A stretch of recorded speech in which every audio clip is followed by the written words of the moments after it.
At the studio, my brother Dan. So good to be here with the four of you. Ted's camping, so Ted missed out this week. Sorry, Teddy. Sorry, Teddy. Happy Friday anyways, my brother. Happy Friday to the Tedster. We love you, Teddy. Dad, it's good to have you back in the studio. How you been the last couple weeks? I've been fine, thank you. Tell us more. Tell us more. I've been busy. I'm retired, but I just am finding things to do around the house and surfing when the waves are up. So got a lot of little tasks. It's fun. Every day's a Saturday. Just goofing off. Yeah. Chasing my wife around the house. Every day's a Saturday. Yeah, it's true. So yeah, I thought I was a contractor, and I thought walking away from that would be difficult, but it has not. Find myself doing all kinds of fun things, and keeping up the house is almost a full-time job anyway. Putting in light bulbs, painting, and whatever. There you go. Good morning, son. Good morning, Dad. It's a happy Friday. It is a happy Friday. I love Fridays. Fridays are so good. Well, Fridays love you. I know. It's Fridays the love day me. where you get to finish everything, and then you get to go home, you get to sleep in, and then you get a Saturday right after Friday. So Fridays are glorious. My whole career, Fridays were the saddest day and Mondays were the most exciting. Good for you. I'm serious. I wake up Monday morning, I'm like, finally, everybody wants to work. This is going to be so great. I'm going to get so much done this week. And every Friday afternoon, I'm like, oh, man, nobody's going to work the next couple of days. There's so much I want to do. But I'm oriented toward, achieving things. And to me, work has always been like a sport. I enjoy it. I enjoy the challenge. Hey, Nigel. Nice to have breakfast with you once again. So good to have you here. Friday gratitude. Friday gratitude champion. To everybody within the sound of my voice, remember your breathing. That's right. Remember your breathing. It's easy to forget. Good things happening. Good things happening. We always have opportunity just by being able to breathe. Yes. So take a couple deep breaths. Hopefully you're around people who love and care about you and support you, and lean into that, away from the other stuff, and one step at a time. Amen. Amen. I was watching Ray Lewis, one of the all-time great athletes, talking about sweetness. I'm looking at you, Dan. Yeah. The sweet one. Yeah. You shared that video with me. That was sweet. Yeah, I thought I shared it with you, and then I didn't get any response. And I wept for about 2 days. There's a lot of people that are disappointed with my lack of response. I get like 1,000 messages a day. So I don't know if I got to you or not, but I only see a dozen. I doubled down. Shame on you. No, shame is never on me. People try to throw shame at me, and I just like, oh, there it goes by my left and right shoulder. I have no interest in shame. Good for you. That's the way I feel like It's not a friend. No. It's not a Shame friend. is not a friend of mine. That's for sure. It's so enjoyable Life is to live already life. hard enough not as it caring. is as a human. I don't need to add shame to it all. Today's topic is art and entertainment.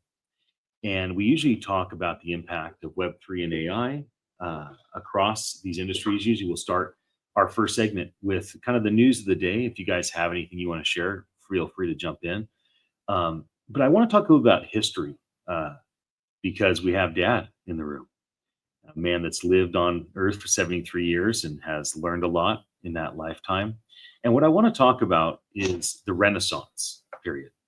So it is interesting to look back and see that in the last 50 years, we haven't seen people of faith really be the primary artists and entertainers, nor have we seen arts and entertainment for the most part of the last couple of generations explore spirituality the way they explore love or pain or joy. And I remember the lead singer of the Smashing Pumpkins, who turns out to be Bill Maher's brother, which was a surprising news update I saw last month. The Billy Corgan, the lead singer of Smashing Pumpkins, he said, the one thing we've never really explored is faith in our music. I think that's the next frontier. And it got me thinking about the Renaissance. 500 years ago, the primary artists, the primary entertainers, the primary writers they had a strong spiritual inclination about them. And in fact, it was the Mhm. same for innovation. It was the same for scientists. It was the same for people in politics. A lot of people through our past ancestors, a lot of people were oriented and motivated to create art, motivated to entertain, motivated to provide escapism through plays or whatever their medium was, because of their spiritual pursuit. And so I just got to thinking, I see this new renaissance of people of faith creating great art, and people that are artists and producers and directors, regardless of their faith orientation, recognizing, hey, there's like a market for this. Let's make the Chosen TV show. Let's make the Jesus Mhm. Revolution movie. Let's make the King David, House of Saul show. And so you start to see this emergence of stories being told once again.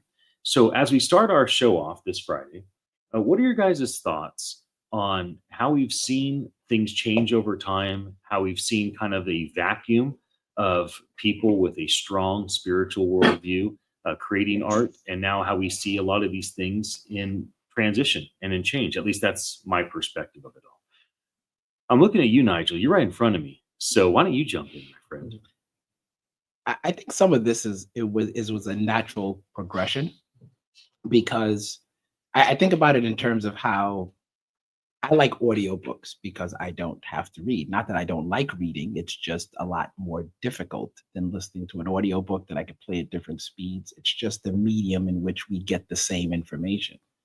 And if your objective is to learn, but there is friction or obstacles in the way of that learning, and now technology is giving you a way to overcome that or make it easier, naturally it's going to be easier. It's going to be a path of less resistance. So you think about, full disclaimer, I went to 9 years of Catholic school, but seeing, the Bible play out in visual form is a different experience. It's so different. It's, watch the movie versus reading the book. And yeah, things might be left out, and you hope you have people, if you believe, you hope you have people around you to fill in the blanks, to give you some perspective, the nuance that's there. But it is another way of introducing people who might have never experienced it to the experience,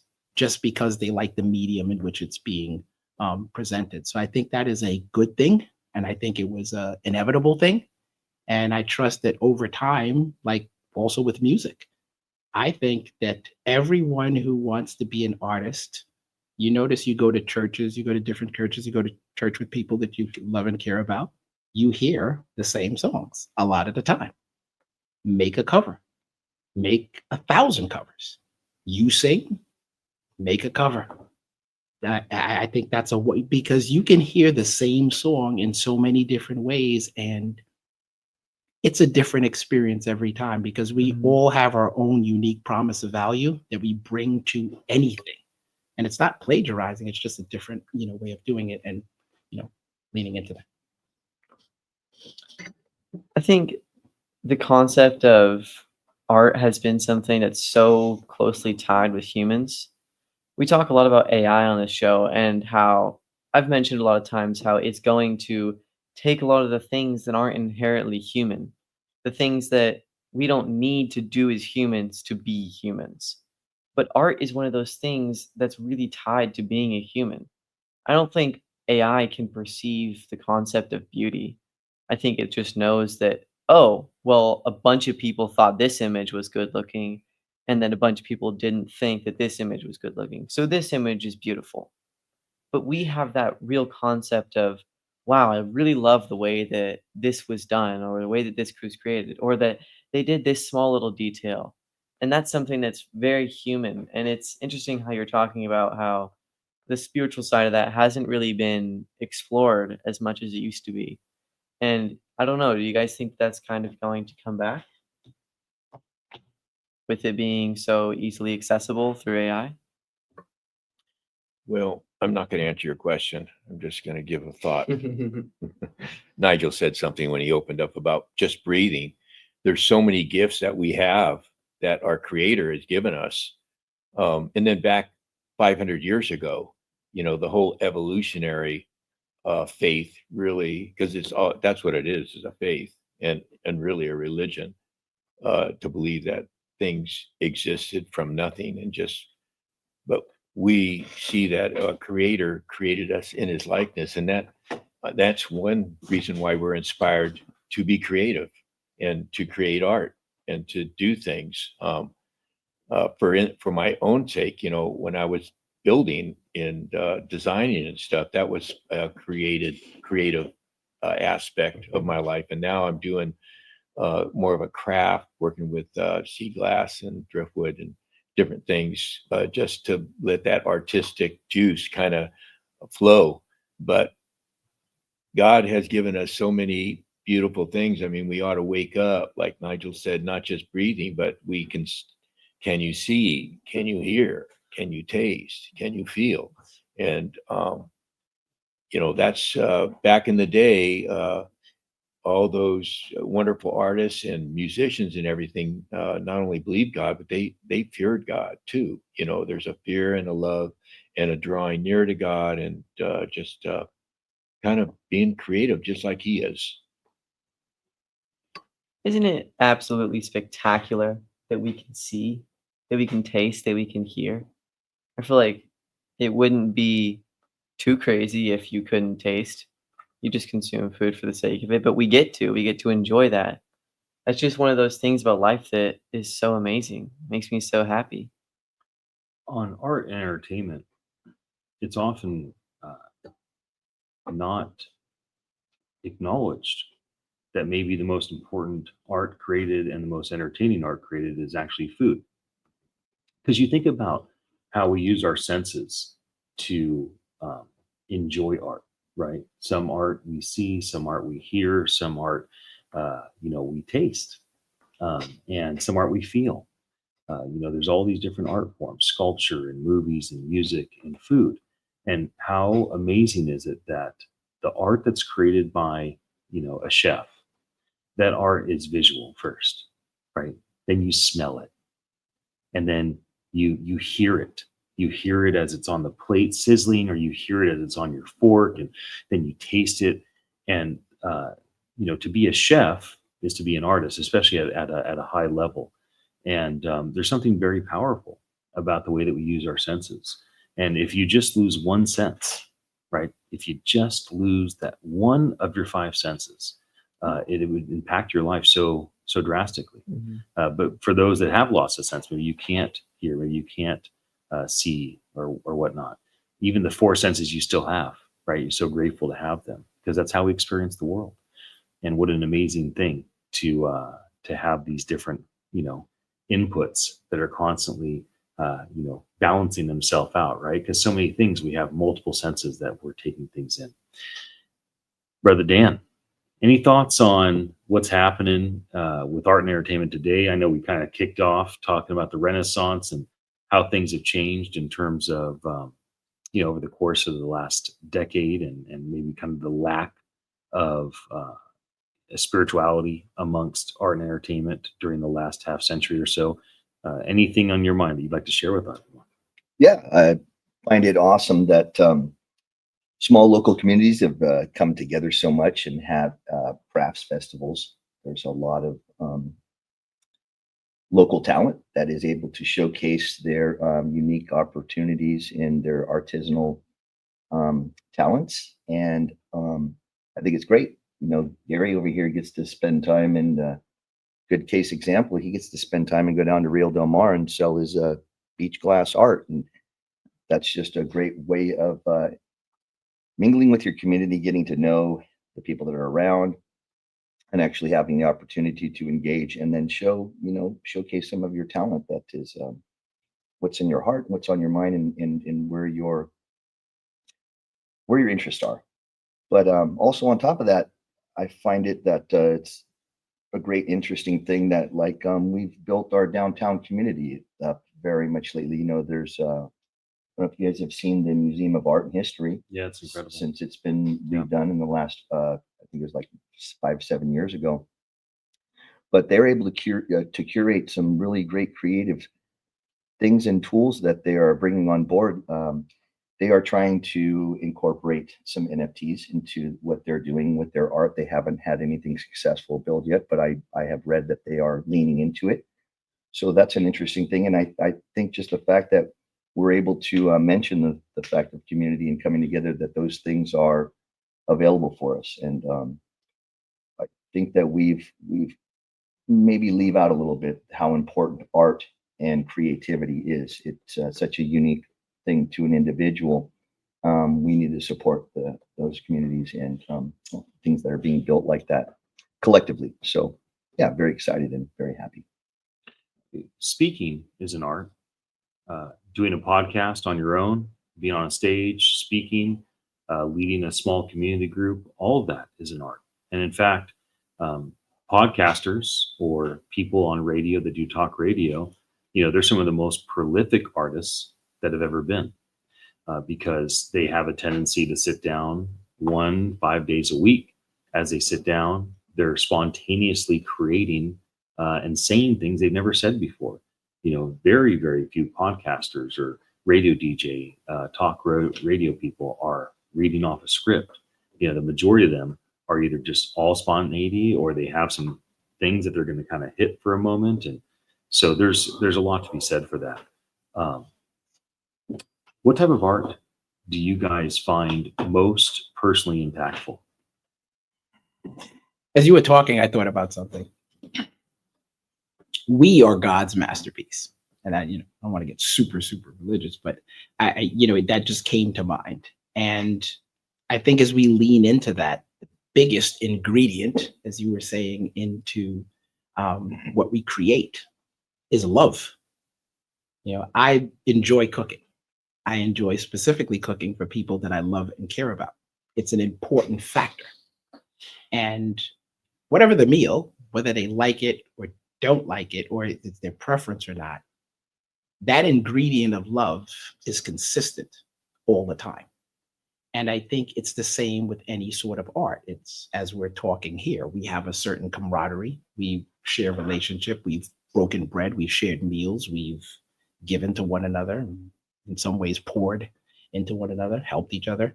And all those things season whatever is created, whether it's, a project with sea glass, or building a building, or building a home, or even prompting something to share on the radio, a piece of music, making a cover song. All these things are seasoned by who we are. And what I like to remind myself of is seeing God in ourselves and each other.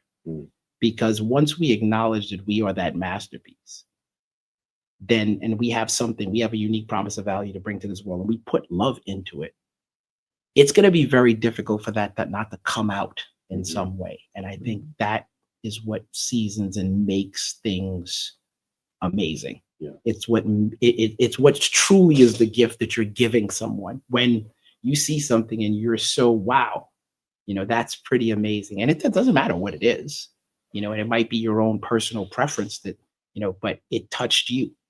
Because you can read or hear things a bunch of times, but it's only when you understand that it really makes the impact. That's when you get the message. So that's what came to mind.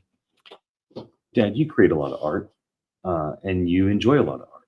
You've always been a collector of paintings and physical elements. I'd love to hear your thoughts on art creation, art enjoyment, etc. Yeah, I do have some thoughts. First of all, I have a little advertisement to throw in. I'm selling my art tomorrow at La Selva. There'll be 50 other vendors, food trucks, and it's called Art and Brew. So they're going to be serving brews. So you might want to come out to La Selva tomorrow. Let's see. Yeah, Nigel said something about love, the art of love. And that's just not making love, but staying in love. Marriage, I was thinking, is an art also. My wife and I will be celebrating our 51st anniversary just in a few days, August 3rd. And so and friendships too. Friendships is an art form, to stay, keeping them alive, stay in touch. and it takes overlooking things and whatever. That's all part of that art form. But I was thinking, yeah. And as for, I do love art. I've purchased and traded for art from one artist, Dwayne Armstrong, mainly. I have a lot of his originals that are beautiful. Still enjoy them when I walk in the home. And we have them displayed all around the house. We like landscaping. We like the house, is an art form too. Just all these things. Everything you do and you put your hand to, you can treat it as an art form, really. Even taking care of things, taking care of your car, keeping it clean, your room clean, or whatever, your house tidy.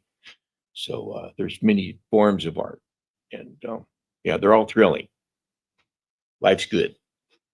I feel like when we're talking about how love has a lot to do with making something meaningful, it's very tied to the fact that when you love or care about something, you put genuine effort into it. You genuinely care about, like in Nigel's case with cooking, when you say that secret ingredient of love, which I've heard plenty of times, and it's so true because if you just feel like you have to make food because somebody has to eat because we're hungry, fine, okay, I'll grab stuff out of the fridge and make food. But when you're like, oh my gosh, this is an opportunity. I get to make food for a family that I love and I care about, and maybe I can make them happy. Like, this is an opportunity. And when you turn it into that instead of a grudge or something that you have to do, then it makes it so much easier to do it and so much more enjoyable for the person who's on the other end receiving it. And that ties so much into everything that has to do with art. Hate is also a strong, motivator for art, pain, sorrow, trauma. Um, Sometimes people can think to themselves like, well, I don't have the love to make this painting right now. Well, it's like, what do you have? What can you pull from? One of the things about creating art or enjoying art is that it's supposed to be primal and human, and it's not supposed to be clean. The art that's always made the biggest impact is art that some people love and some people hate.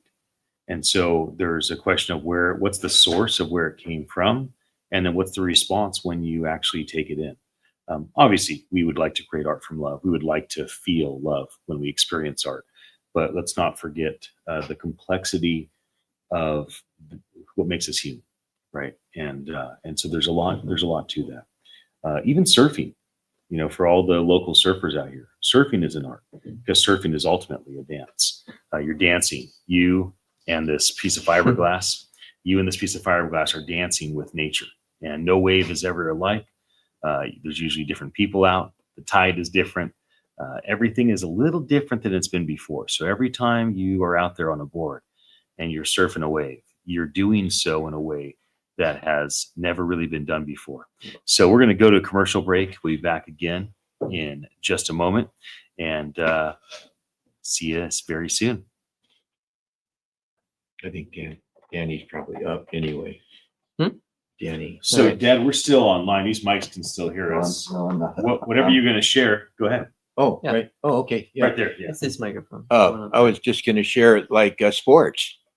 Sports are, you mentioned surfing, Yeah. but sports are an art. Baseball is an art, that's and then vocations.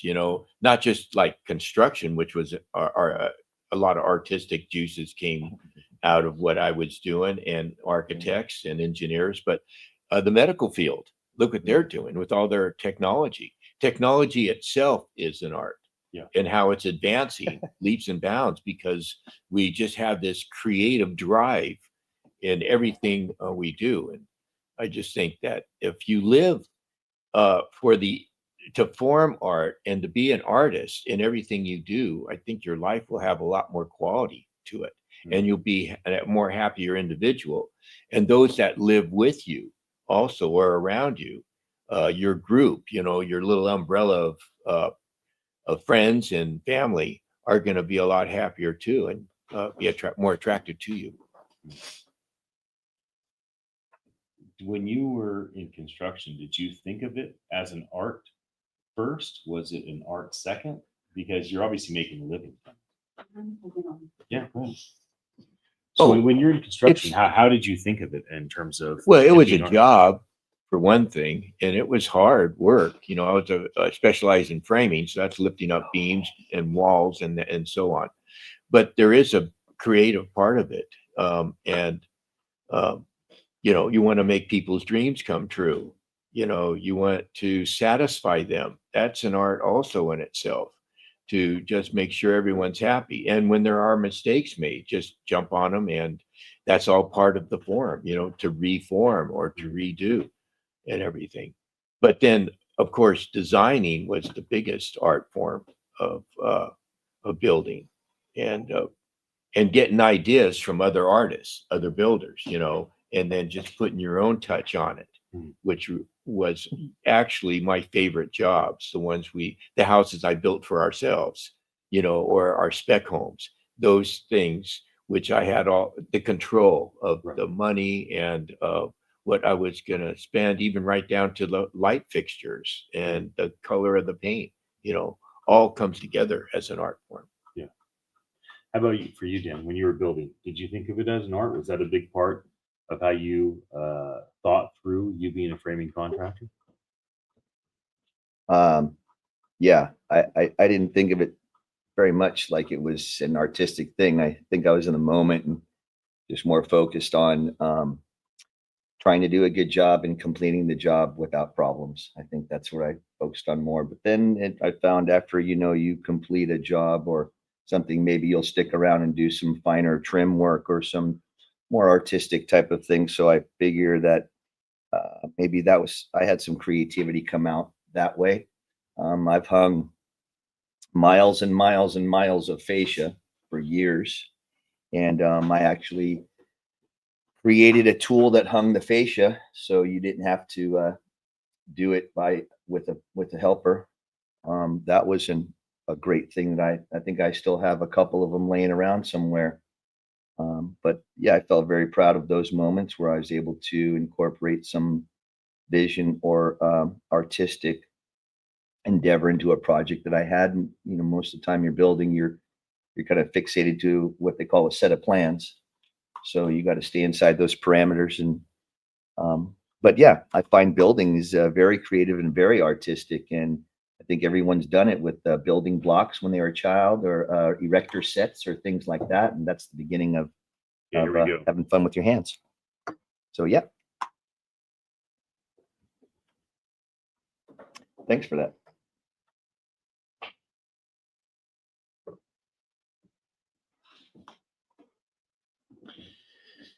Imagine fans at concerts, each owning an individual, unique piece of the show.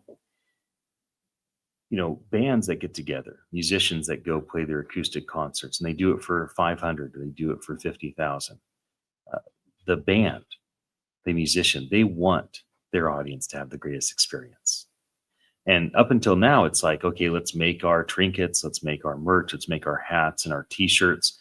It's all the same, right? Everyone's buying the same exact thing.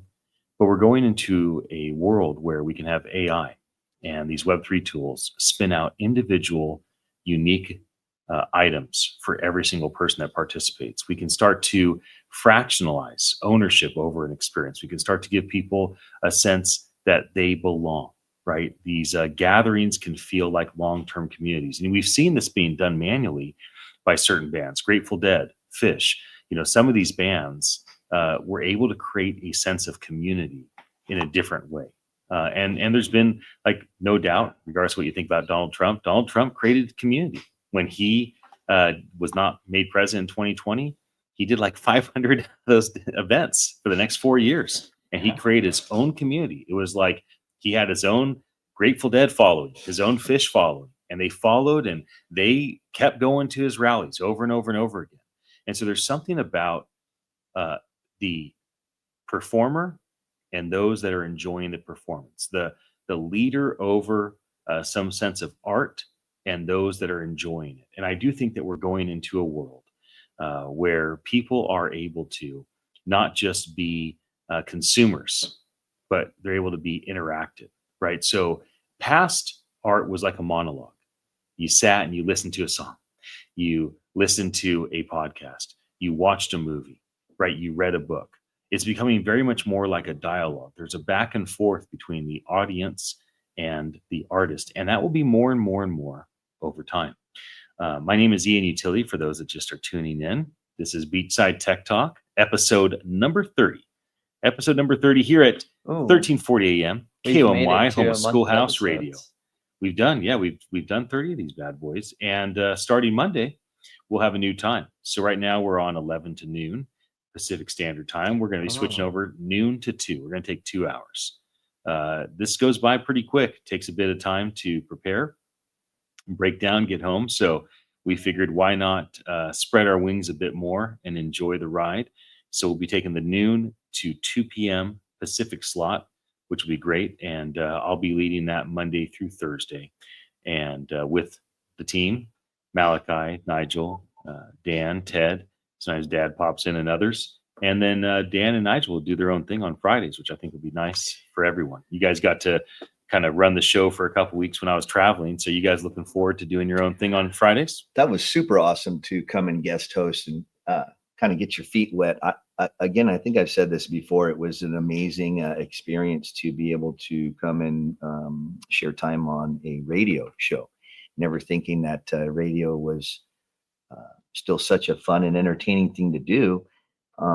No, it's not dead at all. This is a collaboration of like-minded people and a like-minded community that are focused on information, doing better, having a better life, coming together, being able to agree on things and disagree on things, and seeing if we can make a better day out of it moving forward.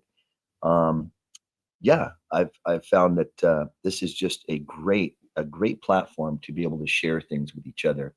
And we've been able to spend a little over a month now. We got like 6 weeks in the can. We're going to be coming and doing a new time slot. So I thought it was very exciting to be able to come in right during everybody's lunch hour. So we'll be able to tap into people, maybe when they're not so involved with that paper that they're doing or whatever, and actually chime into that 1 hour and maybe, build a little bit more of a closeness and a little bit more of a thought process with some of your listening audience. So really looking forward to it. And spending time with Nigel's been a great thing. We're looking forward to another week with him. And I'm so glad to hear, Nigel. yeah, this has you just go. been a fantastic thing. I'm really looking forward to somehow, I feel listeners out there, but I really would love to put a little more identity to you guys. So I'm hoping to maybe find a little more, maybe some data on you guys, and who's tracking with us and things like that. I do know that the schoolhouse is at www.schoolhouse.org, that you can leave any type of message or comment. So if you feel so inclined, that'd be great if just type in the 2 letters HI to us, and we'll be so happy about that. And then we know that there's people out there listening and engaging. And You know what? Make it 3 HEY. Hey. hey is good. I like hi. I throw a hi with a hand and a wave, and what are you eating today? Mind if I join you for lunch? Ha ha ha. Here we go. Okay. So yeah, really looking forward to it. And the production crew here, this team at KOMY and KSCO is fantastic people. Absolutely. It's great. Another opportunity to get to meet and know people, and be so grateful for those people that you are meeting and knowing, because they have an opportunity to help change lives, help change your life. I feel like I'm a different person the last 6 weeks being here. So very grateful, very thankful, and moving forward. Yes. As we think about the impact of automation technology upon the sphere of art and entertainment, one of the things that I am most looking forward to is fair compensation for everyone involved in the creation of art, including the audience that makes that art valuable. So in the past, it's the audience that makes the musician popular, right? There is no Led Zeppelin or U2 or whatever your Beatles. They don't matter if they just get together and sing songs. It's the audience of hundreds of thousands of fans, of millions of raving fans, that make them what they are. And up until now, there's been no way for the audience to benefit from being part of the co-creation of this artist that becomes a worldwide phenomenon. Today Joe Rogan's on, I don't know, 2,000 podcasts, and he got a, crazy 9-figure deal from Spotify to let them broadcast his podcast. Wow. And so he closes this whatever $250 million deal to basically be a radio talk show host on Oh my Spotify. God. And how did he get there? Well, he got there because on episode 1 and episode 10, he had a couple dozen or a couple hundred, like, seriously excited people about him interviewing people. And I do imagine a future where people will somehow be benefited for giving their attention to artists, because that is what make the artists wealthy and meaningful and have a platform. So, all of us have participated in being part of something that was small that became huge. And we think to ourselves, like, I was there first, And I do imagine that those that enjoy art that are there first will benefit. And we used to see this with like paintings, right? So if you were the one of the first to ever buy a Picasso, or one of the first to ever buy, some famous artist's painting, well, then you benefit decades later, or your great grandchildren benefit a century later, because you were one of the first to buy the painting. You gave the guy a loaf of bread because he was hungry, and you got a painting, but now the painting sells for, some massive amount. And I do imagine that we'll get to where the audience that is enjoying music, enjoying podcasts, enjoying books, that they will start to benefit from their attention. What do you guys think about this whole idea of the attention economy and people's attention being seen as valuable, and the ability for these automation tools to track people's attention so that people just giving their attention to something, that it's recognized in the economic development? So I want to spark off with that idea, because I really think that's going to be a big thing that's coming. Obviously, our company, Attention Live, has been pursuing this for the last 7 year or so. But I see you guys shaking your head, so I'd love for you to jump in. What's crazy is the Web3 that's allowing all of this to happen. Like you're saying, we're talking about community involvement. Yeah, for eons, as far back as we can remember. Someone built something, said something, or we found something interesting, we attracted to it. It became, we told others, and then all of a sudden you have a small audience that builds. So alt arts and entertainment for centuries now has been based and predicated on engagement. We like it, and then the artist or the creator gets to benefit from the engagement of population liking it. Now, today, with the availability of the Web3s and all of the social medias and the AI platforms that we have, we're able to use those and share. For instance, I know that Attention Live, I've used it in the last year or so, enough to start figuring out great product. I don't know any others that are out there like it, that are offering it. But what I've taken most out of it is that there is audience engagement. So you were talking a moment ago about audiences being able to benefit off of the engagement.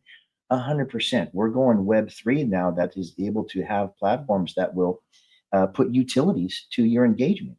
If you go to someone's concert, and it doesn't sound too far-fetched, but from a creator's point of view or an artist's point of view, yeah, if someone comes to my concert twice or comes to 2 of my concerts, guess what? They're getting a free shirt. They're getting a free sweatshirt. They're going to get a discount off the next ticket. The artist may have a benefit show once a year. They get a free ticket. If you go, you engage with that performer enough times, you're going to have a rewards package that's being built inside for the engagement. Because after all, like you said, it's the audience that's created the benefits. I mean, it's the audience that's created the benefits for the artist. That's right. So instead of it being, 1 to 2 sided, you get to have your audience actually engage with that product or the artist, and then actually starting to have, collectibles or benefits from it. Yeah, So- I have a question that's closely related to this. Do you guys think that this idea of audience engagement and them getting to get rewards for things like that is going to start with the big players like the Joe Rogans or the massive Spotify music people, or do you think it's going to start with people who first like the technology and have something small to create. It's a 16-year-old girl in the hood that has the potential of being the next Oprah, that figures out how to leverage these tools. And she is going to unleash these automation tools to empower her to build a massive audience quickly. She has all the stuff that made Oprah who she is, and she's going to leverage this stuff to do it quickly and efficiently. It's the knucklehead athlete that, is really curious, that just blew out his ACL and can never play again. And he doesn't know what to do, but he knows that every time he sits down, important people open up to him. And he's inspired by Joe Rogan, and he thinks to himself, I can be the next Rogan. I can't play the game anymore. My scholarship's gone. I'll never be a pro athlete like I thought I was going to be. But you know what? I'm going to figure out how to use these automation tools, and I'm going to become the next Rogan, and I'm not going to take 15 years to get there. And that dude, the athlete that just got hurt, he's going to figure out how to take these tools and make this happen. And it's going to be the unsung heroes. It's going to be the people that never would have made it without the tools that are really going to figure out how to exploit these things. It's much like carpentry. Those that took and figured out how to use skill saws and nail guns, they run circles around those that used to use hand saws and hammers. Why? Because these new automation tools that allowed builders to build quicker, more efficiently, they changed everything for that industry. And these tools, the AI tools, the Web3 tools, will be changing everything for the art and the entertainment industry. What do you think about all that, Jazz, Nigel? Sing to us, my friend. Yeah, that's a lot to unpack, but I'm going to start with attention first. I think attention is inevitable. It's going to have value. I think that we can't let attention be the entire package. What I see happening, which concerns me, is that someone will get a lot of attention. And when it comes time to, well, what's your value proposition? It's, look how many people are following me. Yeah, but what exactly are you offering? And there's crickets. Attention is good. It's great to have, but I don't think that's the value. And as to your comment about people figuring it out, you think about breadcrumbs, success leaves clues. Well, with AI, there's not breadcrumbs, there's whole loaves. There's an entire loaf all the way down the street. You want to know what Oprah did? It's all there. The entire roadmap. Some of it may work still, some of it may not work, but there is no ambiguity about your being able to research and understand what that trajectory was and compare it to what's happening now, what might be working or not working. It's there, and anyone interested enough, I believe, can find out. With not too, I'm not saying it's easy, but it definitely is not impossible. So it is more than just stumbling on it at this point. It still can happen, stumbling on it, but I think intention is going to dramatically shape the trajectory of where things are going. I agree. I mean, even just, Dad doing his promo and saying, hey, I'm at La Sala Beach this weekend selling my art with 50 other people, right? He's saying, hey, there's attention on the radio station. There's attention on my son's live stream. I'm going to take advantage of this attention. I'm going to tell people, hey, I make art with sea glass and driftwood. Like, come visit me. And if you don't like my stuff, there's like another 50 different vendors that are going to be there. Dan mentioned when we jump back on after the break, I think, or maybe it was right before, he said, there's a lot of makers stuff going on around here. I mean, just at the Capitol Village, they have the Makers Mart every couple of weeks. I'm sorry. Thank you for bringing that up. When I drove through and came up the hill in Capitola, I noticed that they had changed the sign from the Wednesday Twilight concert to the Makers Mart. And I said, man, they are on top of it. It's like one sign comes down, and there's no stall. It's like, here we go.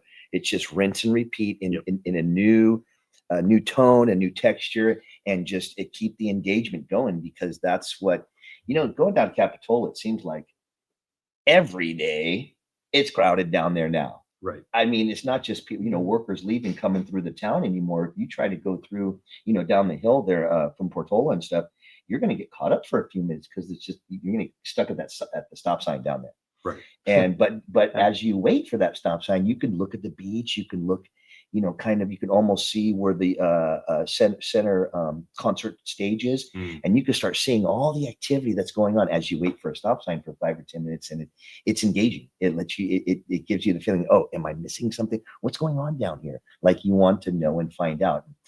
That's where we keep talking about this community engagement, and as we talk about things and be informed as what's happening tomorrow, what's happening next week. It creates the engagement. So we will see you there. As we wrap up our week and get ready to come at a different time on Monday, we'll be here at noon Monday for 2 hours from here on out. I want to acknowledge arguably the greatest artist that's ever been. Jesus, the physical manifestation of the creator of all things. The 5 of us in this room, we are artwork, right? And we're artwork that's ever changing. Every day, every week, certainly every year, changes. Our hair grows, or doesn't. Sit down. Hey, we got some that it's not growing. It's inside and outside. We are artwork, and we are created. At least many of us believe we're created, and therefore we are creative.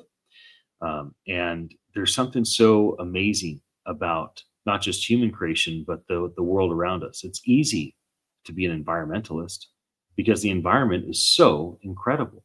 There's a reason why Santa Cruz beaches look so clean. It's because Santa Cruz surfers care so much.